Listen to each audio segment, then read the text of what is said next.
आजचा हा व्हिडिओ घट कसा बसवायचा याची योग्य पद्धत काय तर यावर होणार आहे। घटस्थापना करण्यापूर्वी संपूर्ण घर धुवून पुसून स्वच्छ केलेले असावे। मासिक पाळीचा संसर्ग घरात झालेला नसावा।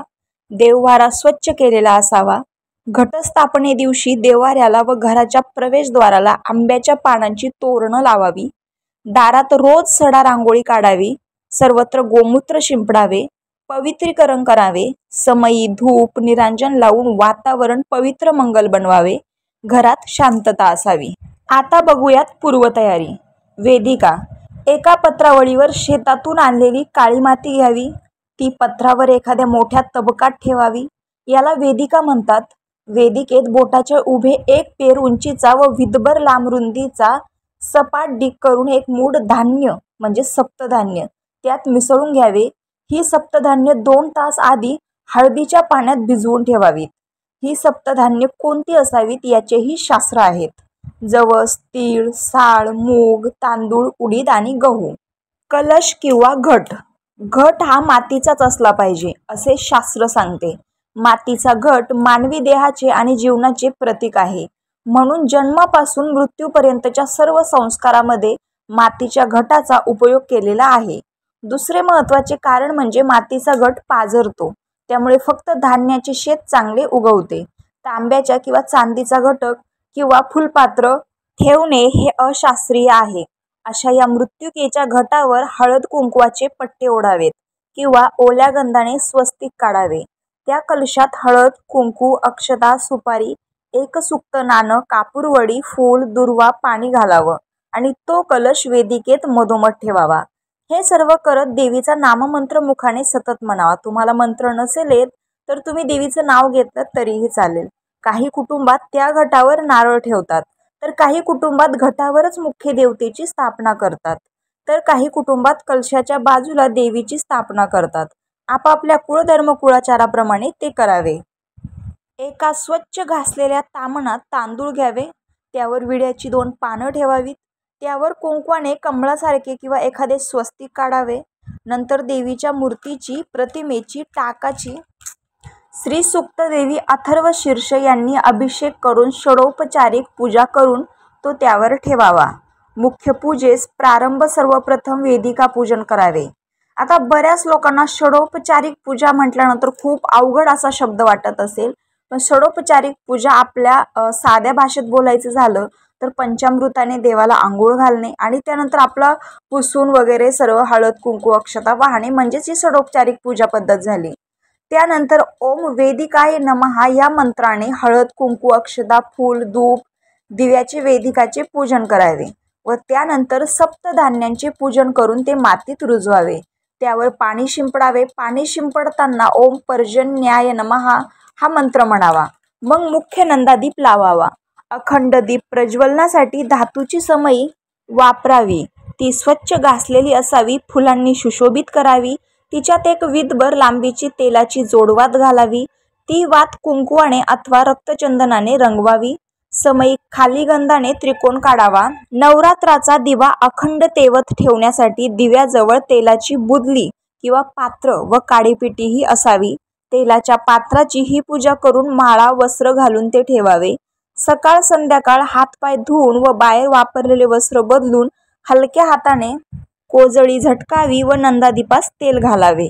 तेल जमलं तर तिळाचं वापरावं। नवरात्राचा दिवा तेल संपल्यामुळे अथवा कोजळी झटकताना शांत झाला तर एवढा विचार करू नये, अन्य कारणे दिवा शांत झाल्यास देवीच्या नाममंत्राचा किमान 108 वेळा जप करावा व पुन्हा दीप प्रज्वलित करावा। नंतर घटाची पूजा करावी। घटाची स्थापना करावी। घटस्थापनेसाठी शक्यतो आपल्या कुलपुरोहितांना बोलवावे। घटाला लाल पिवळा दोरा गुंडाळावा। त्याचे गंध अक्षता फुलदीप दीपाने पूजन करावे। त्याला वस्त्र किंवा झेंडूमाला घालावी। सुवासिक फुलांचा गजराही गुंडाळावा। त्यानंतर ताम्हणातील तांदूळावर अष्टदल काढून त्यावर देवीची स्थापना करावी। पानाचे देठ देवाकडे असावे। टाक जे असतात ते झोपवल्यासारखे ठेवू नये, कारण काय होतं, कारण आपल्या धारणेनुसार नवरात्रात देवी युद्ध करत असते, ती जागी असते, ती दसरा ते कोजागिरी पौर्णिमेपर्यंत विश्राम करते, तेव्हा तो टाक झोपल्यासारखा ठेवावा। पहिल्या दिवशी विड्याच्या पानांची व दुसऱ्या दिवसापासून फुलांची माळ बांधावी। या काळात तिळाच्या फुलांचे अतिशय महत्त्व आहे.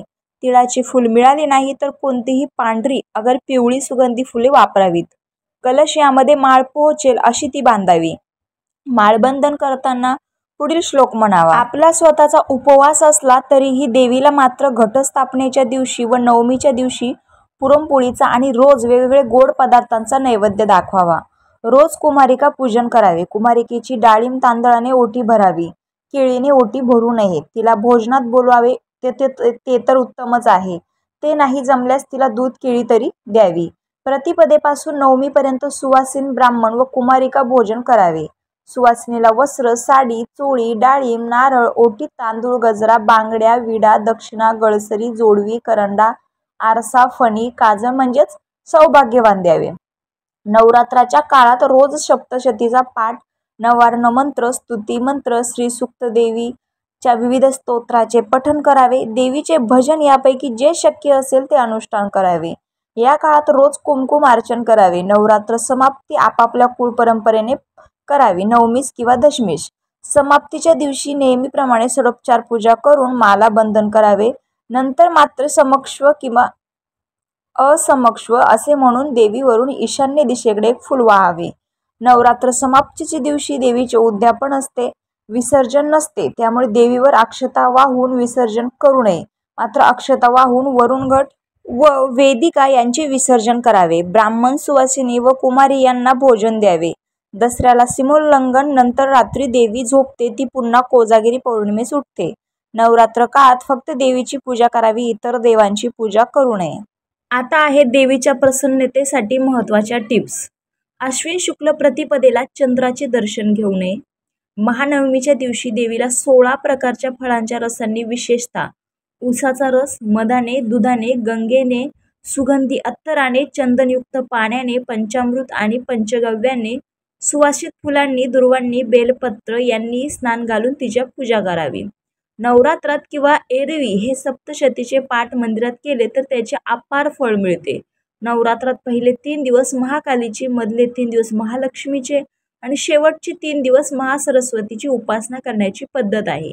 कोणत्याही मंदिरात जाण्याची सेवा करावी, त्यामुळे अहंकार नाहीसा होतो, पापांचे परिमार्जन होते. देवीच्या मंदिरात दंडवत घालण्याची ही एक प्रकारची सेवा केली जाते. तुळजापूर, सोलापूर परिसरात तुळजापूरच्या देवीला चालत जाण्याची प्रथा आहे. फक्त रात्रभर चालत जाऊन तुळजापूरला जातात व देवीचे दर्शन घेतात. स्त्रिया सौभाग्यवृद्धीसाठी तुळजाभवानीच्या मंदिरात हळद कुंकवाचा सडा घालतात. तुळजाभवानीचे सिंहासन श्रीखंड, आंब्याचा रस, उसाचा रस, पंचामृत, केळ, दूध किंवा केळ यांनी भरतात. देवीला किंवा सुवासिन सुपवान देतात. सुपवानात साडी, खण, बांगड्या, मणी, मंगळसूत्र, जोडवी, सोन्याची नथ, गजरा किंवा हळदी कुंकवाचे, चांदीचे करंटे, सिंदूर, गुलाल, मेहंदी, फणी, आरसा, काजल, सुवासिक तेल, उटणे, डाळिंब, नारळ, ओटीसाठी तांदूळ, सुपारी, खारीक, हळकुंड, 2 नवीन सुपे, 2 विड्याचे पानं दक्षिणा म्हणून देऊ शकतात किंवा देतात, परंतु आपापल्या ऐपतीप्रमाणे. रामकृष्ण हरी.